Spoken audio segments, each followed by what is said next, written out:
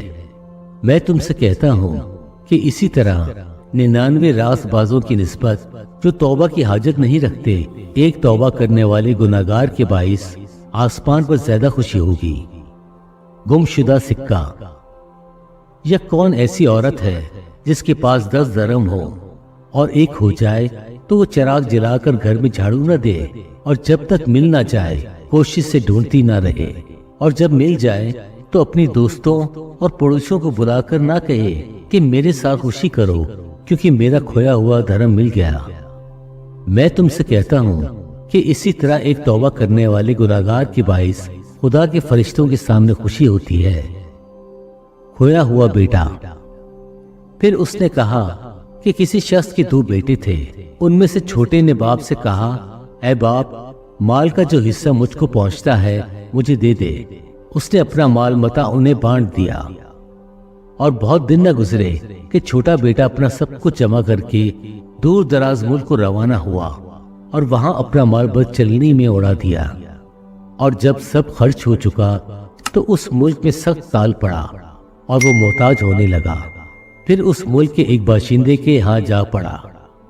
اس نے اس کو اپنے کھیتوں میں سور چرانے بھیجا، اور اسے آرزو تھی کہ جو پھلیاں سور کھاتے تھے انہی میں سے اپنا پیٹ بھرے، مگر کوئی اسے نہ دیتا تھا۔ پھر اس نے ہوش میں آ کر کہا میرے باپ کے بہت سے مزدوروں کو افراد سے روٹی ملتی ہے اور میں یہاں بھوکا مر رہا ہوں۔ میں اٹھ کر اپنے باپ کے پاس جاؤں گا اور اس سے کہوں گا اے باپ، میں آسمان کا اور تیری نظر میں گناہگار ہوا، اب اس لائق نہیں رہا کہ پھر تیرا بیٹا کہلاؤں، مجھے اپنے مزدوروں جیسا کر لے۔ بس وہ اٹھ کر اپنے باپ کے پاس چلا۔ وہ ابھی دور ہی تھا کہ اسے دیکھ کر اس کے باپ کو ترس آیا اور دوڑ کر اس کو گلے لگایا اور چوما۔ بیٹے نے اس سے کہا اے باپ، میں آسمان کا اور تیری نظر میں گناہگار ہوا، اب اس لائق نہیں رہا کہ پھر تیرا بیٹا کہلاؤں۔ باپ نے اپنے نوکروں سے کہا اچھے سے اچھا لباس جلدی نکال کر اسے پہناؤ، اور اس کے ہاتھ میں انگوٹھی اور پاؤں میں جوتی پہناؤ، اور پلے ہوئے بچڑے کو لا کر ذبح کرو تاکہ ہم کھا کر خوشی منائیں، کیونکہ یہ میرا بیٹا مردہ تھا اب زندہ ہوا، کھو گیا تھا اب ملا ہے۔ بس وہ خوشی منانے لگے۔ لیکن اس کا بڑا بیٹا کھیت میں تھا۔ جب وہ آ کر گھر کے نزدیک پہنچا تو گانے بجنے اور ناچنے کی آواز سنی، اور ایک نوکر کو بلا کر دریافت کرنے لگا کہ یہ کیا ہو رہا ہے۔ اس نے اس سے کہا تیرا بھائی آ گیا ہے اور تیرے باپ نے پلا ہوا بچڑا ذبح کروایا ہے کیونکہ اسے بھلا چنگا پایا۔ وہ غصے ہوا اور اندر جانا نہ چاہا، مگر اس کا باپ باہر جا کر اسے منانے لگا۔ اس نے اپنے باپ سے جواب میں کہا اتنے برسوں سے میں تیری خدمت کرتا ہوں اور کبھی تیری حکم عدولی نہیں کی، مگر مجھے تو نے کبھی ایک بکری کا بچہ بھی نہ دیا کہ اپنے دوستوں کے ساتھ خوشی مناتا۔ لیکن جب تیرا یہ بیٹا آیا جس نے تیرا مال متاع کسبیوں میں اڑا دیا تو اس کے لیے تو نے پلا ہوا بچڑا ذبح کرایا۔ اس نے اس سے کہا بیٹا، تو ہمیشہ میرے پاس ہے اور جو کچھ میرا ہے وہ تیرا ہی ہے، لیکن خوشی منانا اور شادمان ہونا مناسب تھا کیونکہ تیرا یہ بھائی مردہ تھا اب زندہ ہوا، کھویا ہوا تھا اب ملا ہے۔ خدا کے پاک کلام پڑھے اور سنے جانے پر خداوند کی برکت ہو، آمین۔